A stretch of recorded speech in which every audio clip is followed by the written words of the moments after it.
আজকের অনুষ্ঠানের সভাপতি, সম্মানিত বগুড়াবাসী ও আমার প্রিয় ভাই ও বোনেরা, আসসালামু আলাইকুম। আজ প্রায় 2 যুগ পরে বগুড়ায় এসে অত্যন্ত ভালো লাগছে। আমি প্রথমেই শ্রদ্ধা ভরে স্মরণ করতে চাই শহীদ রাষ্ট্রপতি জিয়াউর রহমান এবং আমাদের গণতন্ত্রের মা দেশনেত্রী বেগম খালেদা জিয়া। তাদের স্মৃতির প্রতি শ্রদ্ধা জানিয়ে আমি আমার বক্তব্য শুরু করতে চাই। ধন্যবাদ জানাতে চাই সিএসএফ চাইল্ড সাইট ফাউন্ডেশন গ্লোবালের সকল সদস্যকে, যাদের অক্লান্ত পরিশ্রমে আজ বিভিন্ন শিশু কিশোররা তাদের প্রকৃত চিকিৎসা অর্জন করে সুযোগ্য নাগরিক হিসেবে নিজেদেরকে গড়ে তুলতে পারছে।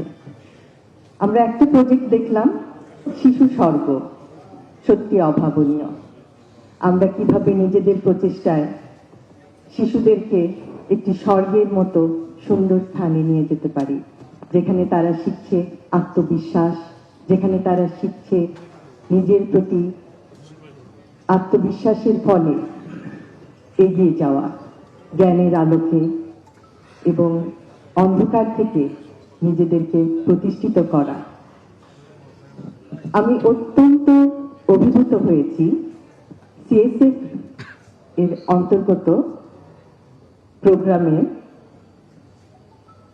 দুইজন যে বক্তব্য রাখলেন এবং একজন বললেন তিনি কবিতা লেখেন, তিনি আইটি সেক্টরেও কাজ করছেন।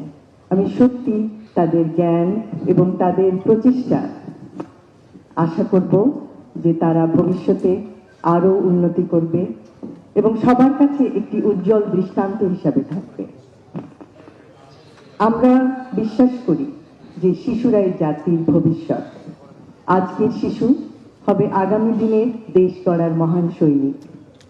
এবং আমাদের যে পরিকল্পনা আছে, আমাদের রাজনীতি সুষ্ঠু পরিকল্পনার রাজনীতি।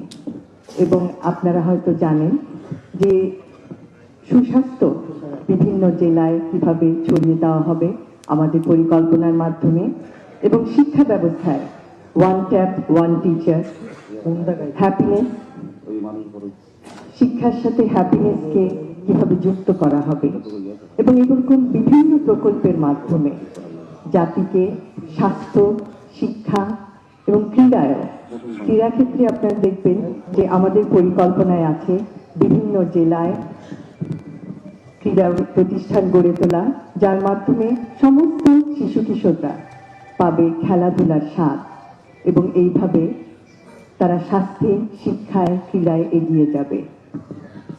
আমি আবারও সিএসএফ গ্লোবালকে অত্যন্ত আন্তরিকভাবে ধন্যবাদ জানাচ্ছি আমাদেরকে এখানে আজকে আমন্ত্রিত করে আনার জন্য, এবং এই প্রতিষ্ঠানের উত্তরোত্তর উন্নতি কামনা করছি।